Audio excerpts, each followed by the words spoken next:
13장 보겠습니다. 13장은 거짓 선지자들의 종말에 대해서 말씀을 하는데요.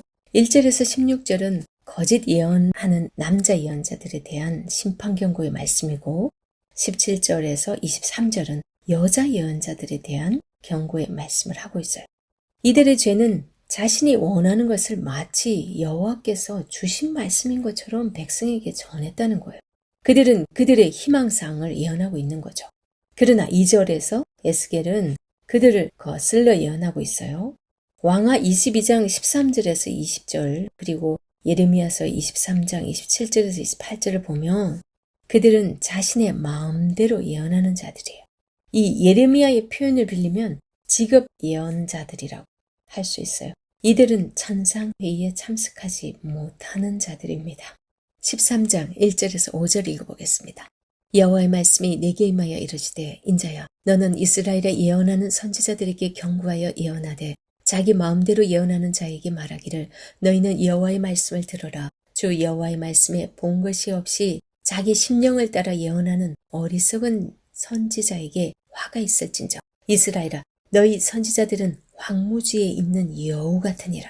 너희 선지자들이 성 무너진 곳에 올라가지도 아니하였으며 이스라엘 족속을 위하여 여호와의 날에 전쟁에서 견디게 하려고 성벽을 수축하지도 아니하였느니라. 이게 무슨 말이냐면요. 이스라엘의 그 자기들이 예언한다고 한 여호와 예언자라 말한 그 사람들, 거짓을 말하는 그 사람들은 자신의 임무를 수행하지 않았대요. 너희는 성벽이 무너진 곳으로 올라가지 않았다.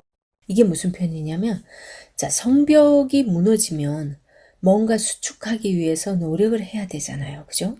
그리고 성벽이 무너졌다고 그 사람들에게 또 알려져야 되는데 그러지도 않았다는 거예요.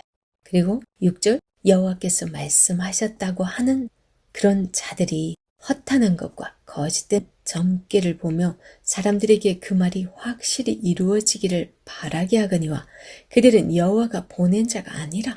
그리고 7절 너희가 말하기는 여호와의 말씀이라 하여도 내가 말한 것이 아닌지 어찌 허탄한 묵시를 보며 거짓된 점괘를 말하는 것이 아니냐. 그렇게 말씀하세요. 너희는 거짓 환상을 보며 속임수 점괘를 말한다고 그렇게 표현하는 거죠. 4절 6절에서는 폐허 속의 여우 그런 표현을 써요. 지금 이제 이스라엘이 엉망이 돼가고 있는데 거기서도 이 여우들이 지금 아직도 거짓 예언을 하고 있다는 거죠. 실제로 그 예레미야 선지자가 막 하나님 말씀을 전할 때 지금 예루살렘에는 예레미야 선지자가 있는 거예요. 포로지 그발 강가에는 에스겔이, 그 다음에 포로지에서 왕궁에는 다니엘이 그렇게 있어요. 실제 하나냐가 거짓 예언을 하잖아요. 그들은 거짓 예언을 하면서도 자기들이 전하는 말이 여호와의 말씀이다. 이렇게 말씀하고 있다는 거죠. 그래서 8절은 다시 그러므로 라는 말로 시작하고 있습니다.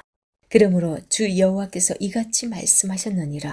너희가 허탄한 것을 말하며 거짓된 것을 보았은즉 내가 너희를 치리라. 주 여호와의 말씀이니라. 그 선지자들이 허탄한 묵시를 보며 거짓 것을 점쳤으니 내 손이 그들을 쳐서 내 백성의 공에 들어오지 못하게 하며 이스라엘 족속의 호적에도 기록되지 못하게 하며 이스라엘 땅에도 들어가지 못하게 하리니 너희가 나를 여호와인 줄 알리라. 에스겔서에는 이런 표현이 굉장히 많아요. 너희가 나를 여호와인 줄 알리라. 이 표현을 굉장히 즐겨 쓰고 있어요. 왜냐하면 그렇게 하나님의 말씀이라고 그러면서 선지자들을 그렇게 많이 보내가지고 말씀을 하셨는데도 안 들은 거예요. 그게 안 이루어졌다고? 그래, 이제 그 이루어지는 거 보면 너희들이 진짜 내가 여호와인 줄 알 거다. 이제. 그리고 여호와라는 이 표현은요. 언약이 하나님이세요. 하나님께서 아브라함부터 언약을 해오셨잖아요. 그래서 언약을 해오셔서 그 언약 하신 대로 성취해 가시는 분이거든요. 그 언약을 이루시는 분이 여호와 하나님이세요. 그래서 그들은 그 거짓 예언을 하는 그 사람들은 내 백성의 공에 들지도 못하고 이스라엘 족속의 호적에도 기록되지 못한다. 이거는 뭐 어차피 하나님의 자녀가 아니니까 구원받지 못한다는 의미겠죠. 그러면서 또 이스라엘 땅에 들어가지도 못하게 하리니 여기서 말하는 이스라엘 땅 이러면 하나님께서 약속한 약속의 땅을 말씀하죠. 하나님 나라 그야말로 하나님 다스리는, 하나님이 함께하는 그곳에 함께하지 못한다고 그럽니다. 이 본문은 이스라엘 백성이 현재 비난민도 상태에 있잖아요. 그렇기 때문에 지금 포로지 바벨론에 와 있지만 다시 또 나중에 귀환하게 될 거거든요. 그러면은 그런 사람들은 지금 포로지에 와 있지만은 다 귀환할 때도 그들은 어떻게든 하나님께서 죽이시겠죠. 그러니까 그들은 다시 또 이렇게 귀환하는 그런 데 끼지도 못할 거다. 이렇게 말씀하고 있는 거죠. 그리고 이스라엘 족속의 호적에 기록되지 못한다는 그 의미는 생명책에 기록되지 못하는 그 의미입니다. 나를 여호와인 줄 알리라. 그렇게 된 후에야 네가 진짜 여호와 하나님의 말씀이구나. 그렇게 깨닫는다는 거예요. 그리고 10절에서 14절은요. 평화가 없는데도 그들은 평화롭다고 말한다는 거죠. 이 거짓 평화인 거죠. 그렇게 칠 것은 그들이 내 백성을 유혹하여 평강이 없으나 평강이 있다 함이라. 어떤 사람이 담을 쌓을 때에 그들이 회치를 하는도다. 왜 회치를 하겠어요? 그러므로 너는 회치라는 자에게 이르기를 그것이 무너지리라. 폭우가 내리며 큰 우박덩이가 떨어지며 폭풍이 몰아치리니 그 담이 무너진 즉 어떤 사람이 너희에게 말하기를 그것에 칠한 회가 어디 있느냐 하지 아니하겠느냐. 미가 3장 5절에서 보면요. 백성을 유혹하는 선지자들은 뭔가 이에 물 것이 있으면 평강을 외치나 입에 무엇을 주지 않는 자에게는 전쟁을 준비하는도다. 이런 표현이 있어요. 지금 이 거짓 예언을 하는 이 사람들은 성벽은 위급한 상황에서 백성들을 이 성벽이 보호를 해야 되는 것임에도 불구하고 그 성벽을 제대로 건축하지 않고 오히려 그 성벽에 이 구멍이나 파열된 것이 눈에 띄지 않도록 살짝 회치를 한다는 거예요. 그런 걸로 지금 이제 시각적인 언어로서 얘기해주고 있어요. 그러니까 사람들이 보지 못하도록 그 위험한 상황을 사람들이 알지 못하도록 그렇게 살짝 위장 평화를 이렇게 외치고 있다는 거죠. 그러니까 오늘날 같이 사실은 하나님께서 코로나를 주신 것도 그렇고 여러 가지 정말 교회들이 폐역하고 하나님께 바로 서지 못함으로 인해서 주시는 많은 징계의 부분들이 있어요. 이런 걸 보면서도 괜찮아. 조금만 있으면 괜찮아질 거예요.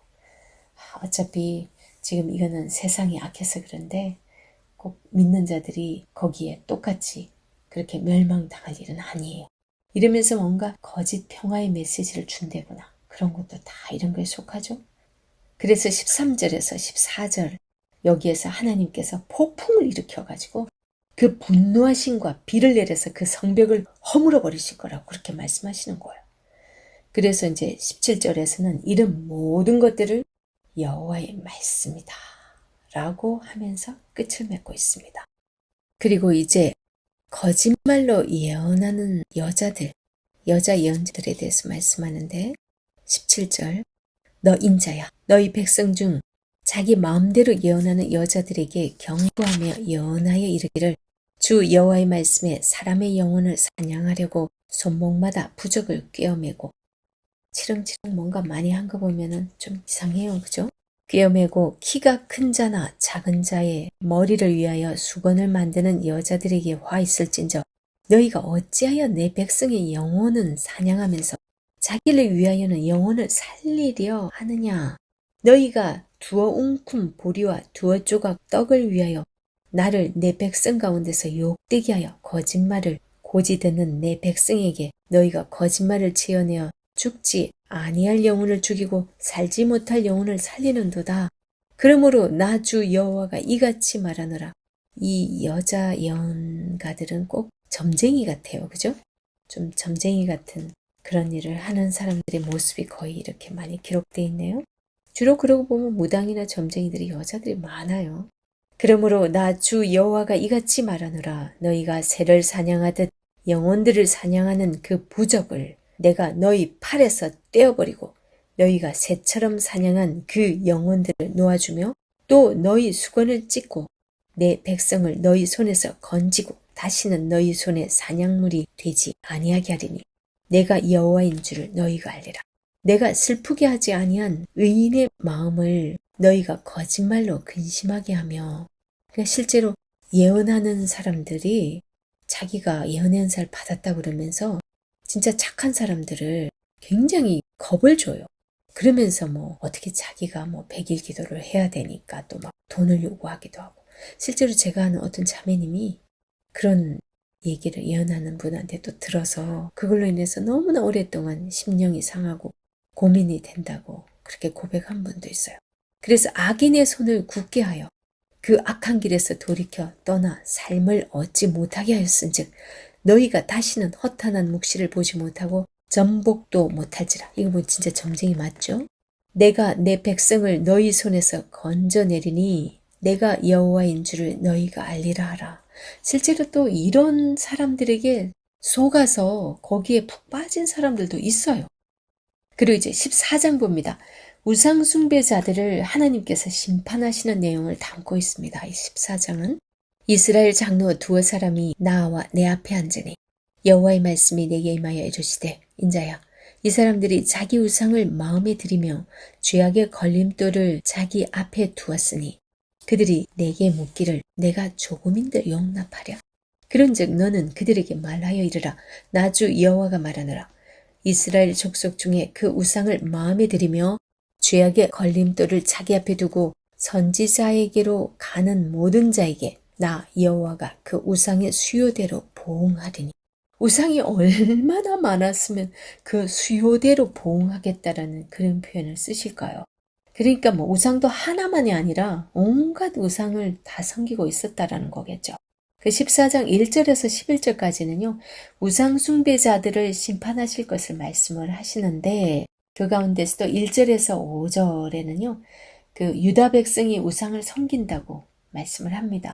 열왕기하 22장에서 보면 므낫세는 엄청난 우상을 섬긴 것을 말씀하고 있어요. 그 신명기에서는 그로 인해서 결국 남한국 유다의 멸망을 선포하고 있어요. 같은 맥락에서 에스겔도 우상 숭배를 고발하고 있습니다. 그리고 6절에서 8절은요. 회개하고 하나님께 돌아오라고 그렇게 말씀합니다. 우상에게서 돌아서서 여호와에게로 오라. 이렇게 말씀을 하시지만 유다 백성은 끝내 말을 듣지 않죠. 그래서 8절에 하나님께서 다른 우상에게로 간 자들을 하나님 백성의 명단에서 제해버리신다고 이렇게 말씀을 하십니다. 8절 그 사람을 대적하여 그들을 놀라움과 표징과 속단거리가 되게 하여 내 백성 가운데서 끊으리니 내가 여호와인 줄을 너희가 알리라. 9절에서 11절은 앞장에서 언급한 그 거짓 예언자 문제를 다시 언급합니다. 하나님께서 거짓 예언자를 결코 용서하시지 않으리라. 그러면서 그런 후에 그들이 돌아오면 유다는 하나님의 백성이 되고 하나님께서 그들을 떠나지 않도록 하실 것이고 특히 유다는 하나님의 백성이 되고 여호와는 유다의 하나님이 될 것이라고 말씀을 해줍니다. 그런 약속을 해주죠. 그리고 12절에서 23절 여기는 의인도 자기 생명만 건지리라. 이렇게 말씀을 하는데 얼마나 화가 났으면 이제 의인이라고 성경에서 하나님이 인정한 그들이 와서 뭔가 나한테 구한다고 해도 그들만 남고 다 멸할 거라 그렇게 말씀을 하시죠. 그래서 12절에서 14절에서는 이스라엘의 죄로 인해서 하나님께서 이스라엘을 심판하시겠다고 말씀합니다. 그 첫 번째로 심판은 양식의 떨어짐입니다. 하나님의 심판 의지가 너무나 강력하여서 정말 하나님께서 인정하는 그 의인 그 누가 있더라도 용서하지 않겠다고 하는데 그만 근짐을 받을 거라고 말씀을 하죠. 14장 16절 봅니다. 비록 이 세 사람이 거기에 있을지라도 나의 삶을 두고 맹세하노니 그들도 자녀는 건지지 못하고 자기만 건지겠고 그 땅은 황폐하리라. 주 여호와의 말씀이니라. 세 사람이 누구냐면 14절에 보면 비록 노아, 다니엘, 욥 이 세 사람이 거기에 있을지라도 그들은 자기의 공의로 말미암아 자기의 생명만 건지리라. 나 여호와의 말이니라. 가령 내가 사나운 짐승을 그 땅에 다니게 하여 그 땅을 황폐하게 하여 사람이 그 짐승 때문에 능히 다니지 못하게 한다 하자. 그러면서 비록 이 세 사람이 있어도 그렇게 말씀하시죠. 그 하나님의 심판이 첫 번째는 양식의 떨어짐이라면 이 두 번째는 15절에서 16절 사나운 짐승을 보낸대요. 짐승을 보내서 그들을 심판하실 거래요. 그 다음 세 번째가요. 17절에서 18절인데 한번 보겠습니다. 가령 내가 칼이 그 땅에 임하게 하고 명령하기를 가라 그 땅에 돌아다니라 하고 내가 사람과 짐승을 거기에서 끊는다 하자. 비록 이 세 사람이 거기에 있을지라도 나의 삶을 두고 맹세하노니 그들도 자녀는 건지지 못하고 자기만 건지리라. 나 주 여호와의 말이니라. 얼마나 하나님이 지금 많이 노하셨는지 우리는 알 수 있습니다. 세 번째 심판이 칼입니다. 이 칼은 뭡니까? 전쟁을 말씀하겠죠. 그래서 자식들은 모두 죽게 될 것이라는 그 의미를 이렇게 말씀하고 있습니다. 그리고 19절에서 20절 가령 내가 그 땅에 전염병을 내려 죽임으로 내 분노를 그 위에 쏟아 사람과 짐승을 거기에서 끊는다 하자.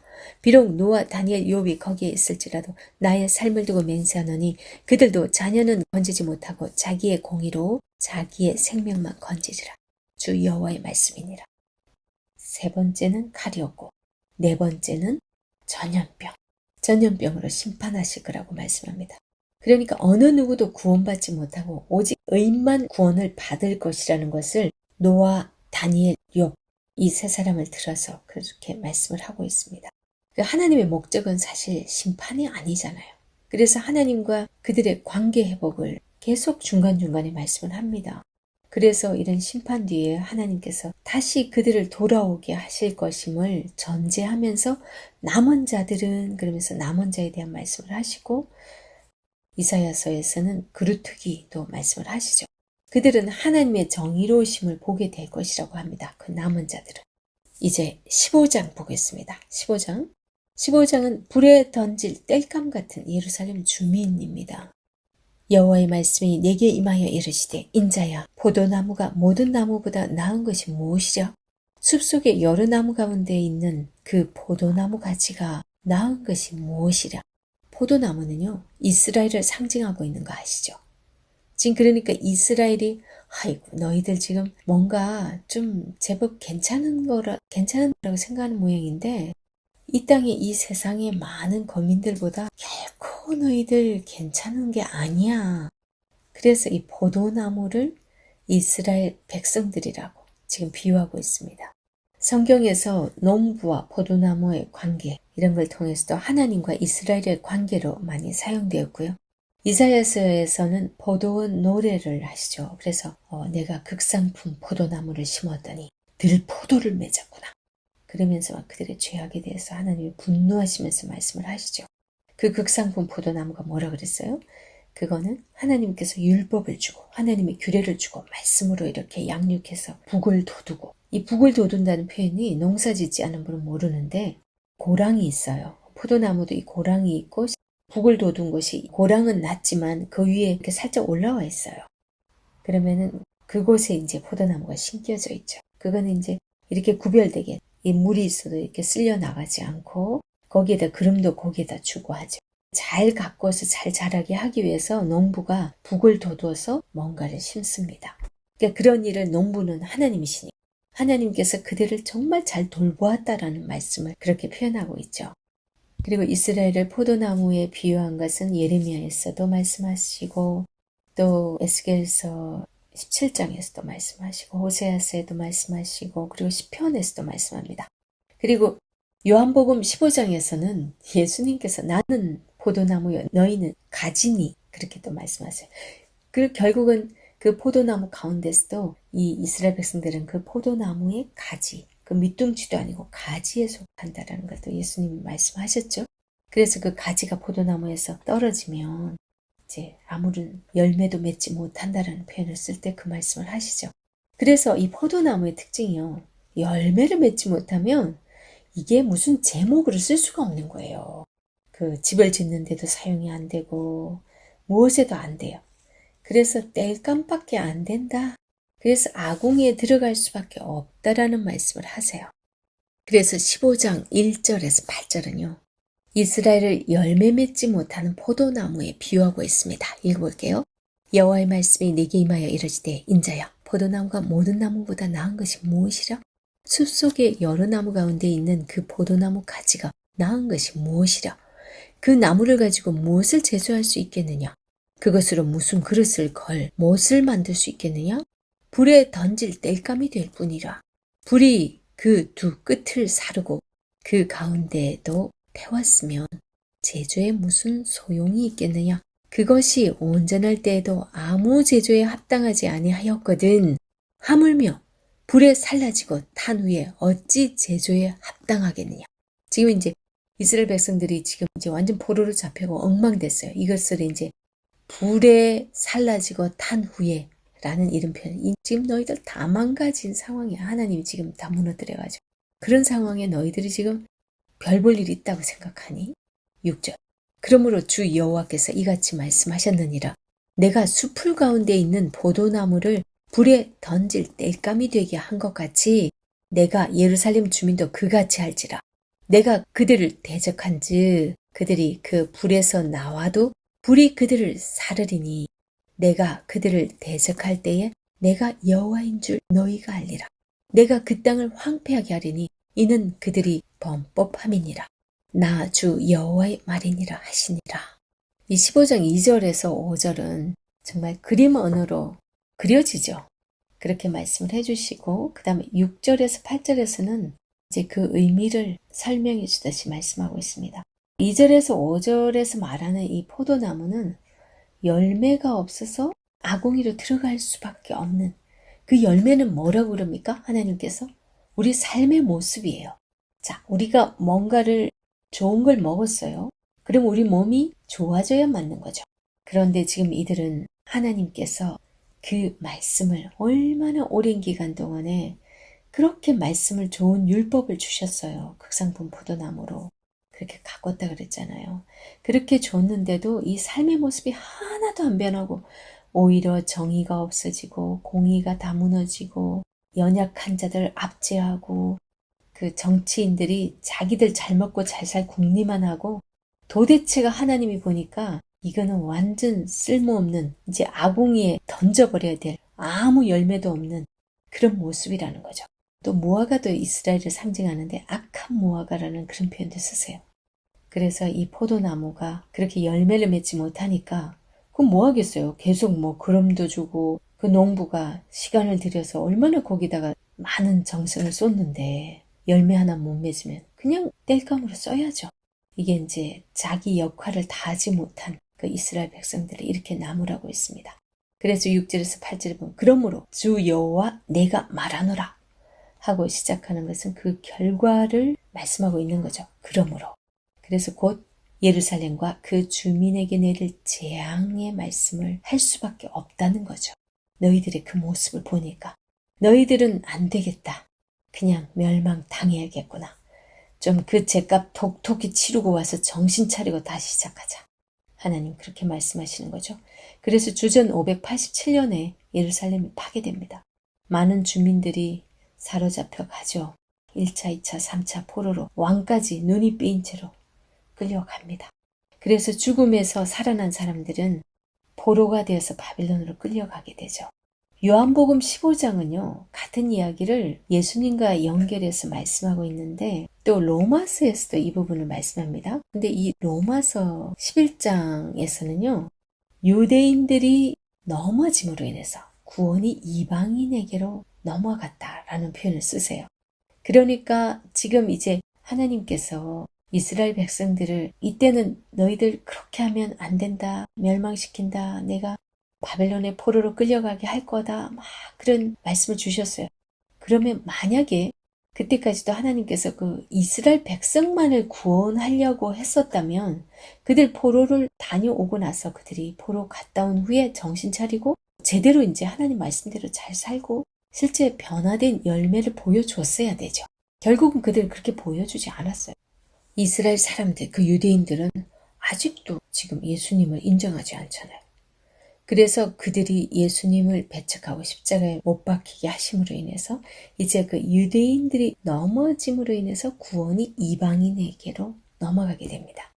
그래서 15장에서는요. 내가 그 땅을 황폐하게 하리니 이는 그들이 범법함이니라 나 주 여호와의 말이니라 하시니라 이렇게 마치고 있죠. 그러니까 15장에서는 그들이 지금 죄악으로 인해서 이렇게 멸망당하고 있다라는 사실을 하나님께서 강조해서 말씀해주고 있습니다.